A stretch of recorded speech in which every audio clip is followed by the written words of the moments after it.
Next, Dr. Ganesh sir will be talking on valves, and he's the chief of glaucoma services at Arvind Eye Hospital, and he has various publications to his credit.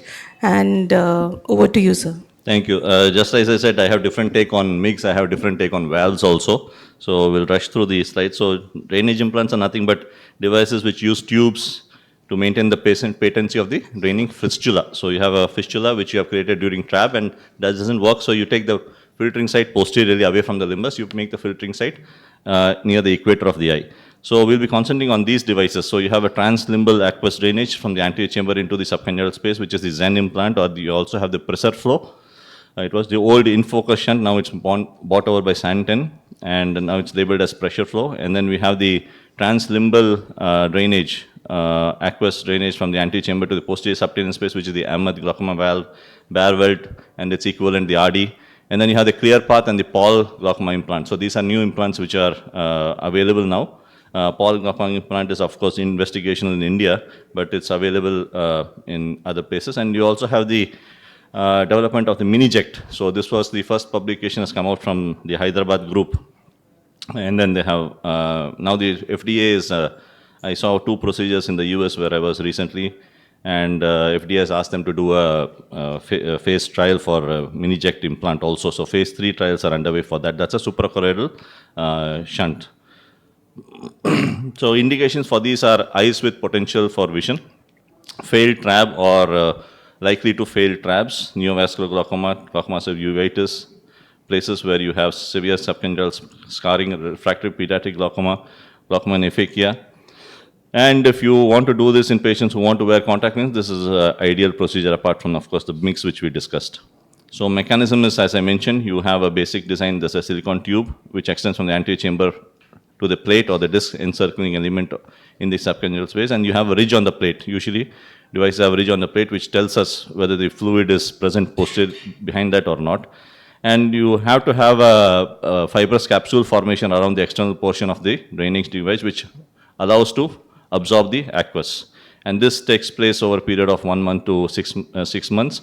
And in between, you may have a hypertensive phase about 1 to 2 weeks to 6 months in valve devices.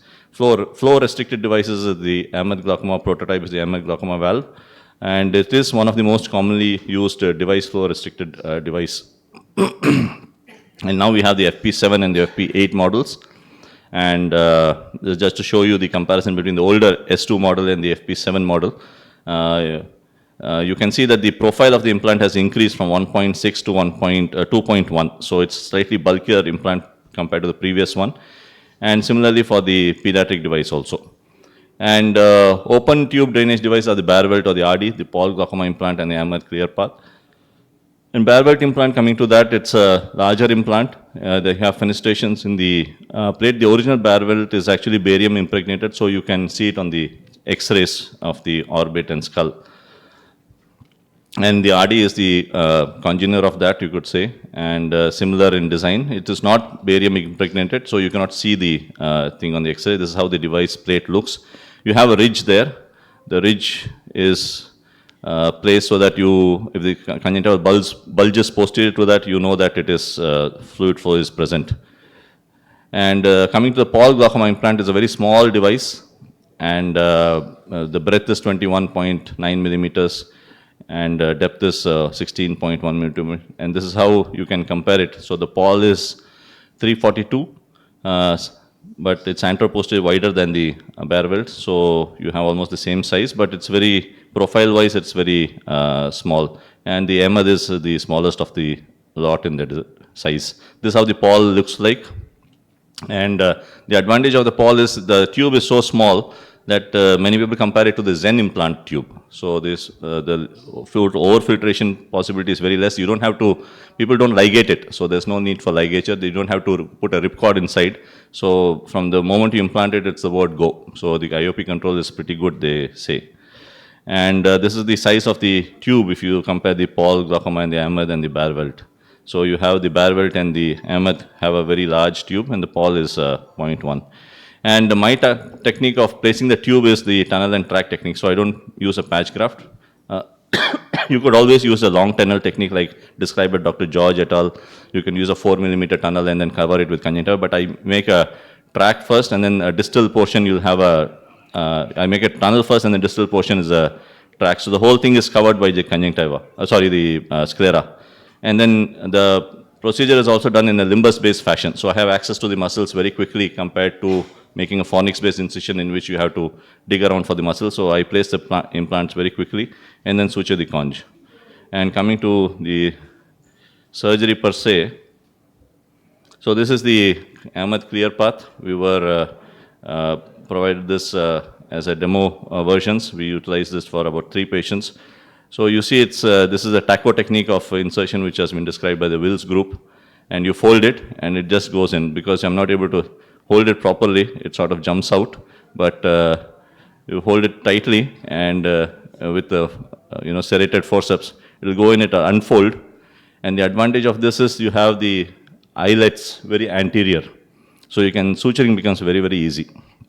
It comes with a 23 gauge needle as a kit and also a 4-0 proline inserted in the tube. So it makes life a lot easier. You don't have to hunt around for it or you don't have to open a new pack. It comes with it. Quite expensive. It's about, I think, 20,000+ rupees. But the advantage is that in high myopes, patients who don't require very low intraocular pressure or don't require such a large surface area of treatment, or patients in whom scarring is dense, patients who got a buckle, and patients who have limited surface availability of conjunctiva, it's quite comfortable. Once you place the implant, we'll ligate the tube. And the ripcord will trim and cut, suture it flush to the sclera anteriorly. So if you want, you could remove it from the slit lamp, or you could always take the patient back to the theater and then remove the ripcord suture. And the advantage of this is you don't have to dissect the muscles as much as you would like to do in a RD implant. So you could always confirm that it is within the muscles, but you don't have to really do a small pocket is insufficient. Especially pediatric eyes, this is quite comfortable because next day you can examine the retina, you can examine the sutures are placed very posteriorly, so you don't have any irritation. And since the the eyelets are very anterior, suturing becomes very, very convenient. So what we use for suturing is a 8-0 nylon suture.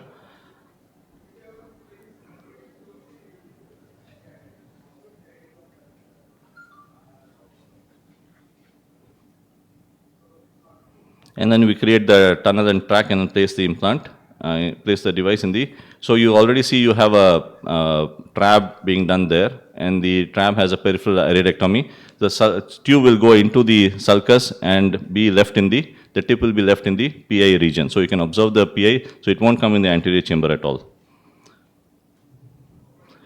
So RD implant, the steps are the same. This is an infro-nasal RD which we were doing quite some time back, but now since we have quite expertise, we are able to manage it supratemporally. So this is the muscles being hooked. You could also create a tunnel and track inferiorly, so the RD implant is going in. And you can see the implant has been placed between the muscles. And you can use a 23 gauge needle which is bent at a 45-degree angle to create a entry into the anterior chamber. You could also create a crescent. The advantage of doing infranasal is the crescent can be used from your side to the opposite side, and the tunnel can be created.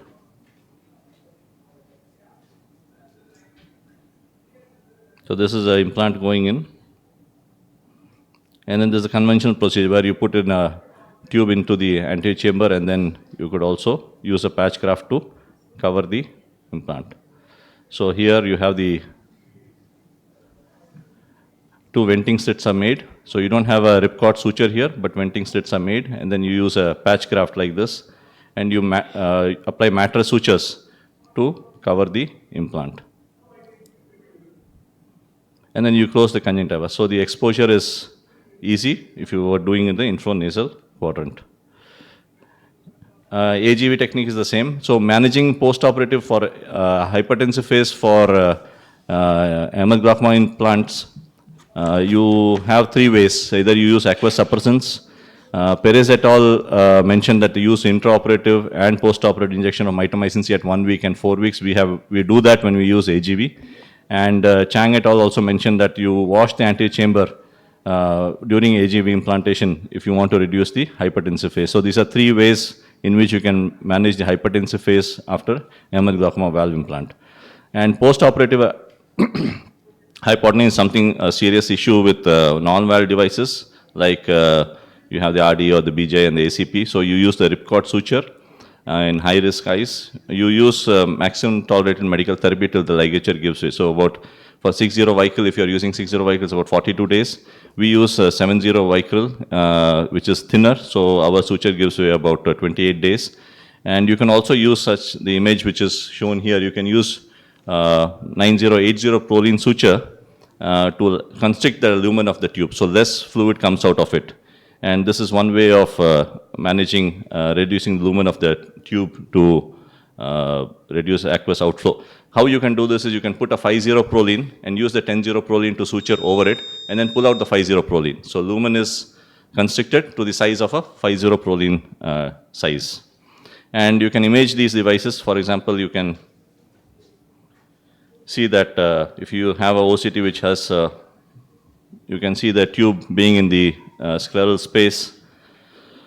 And this is a patient who had a eventful phaco trab elsewhere and then came to us and then we put the implant device in the sulcus. And you can see that the tube lies in the scleral tunnel. And if you have an anterion, for example, you could use this anterion device to image the position of the implant, where it is located, whether it is moving as you serially examine the patients. If you have tube to cornea touch, and all these features you can serially examine using anterior segment OCT devices. Excuse me. Yeah. So you could, thank you. I'll stop here. Thank you. Thank you, Dr. Ganesh, for that extensive talk and the videos.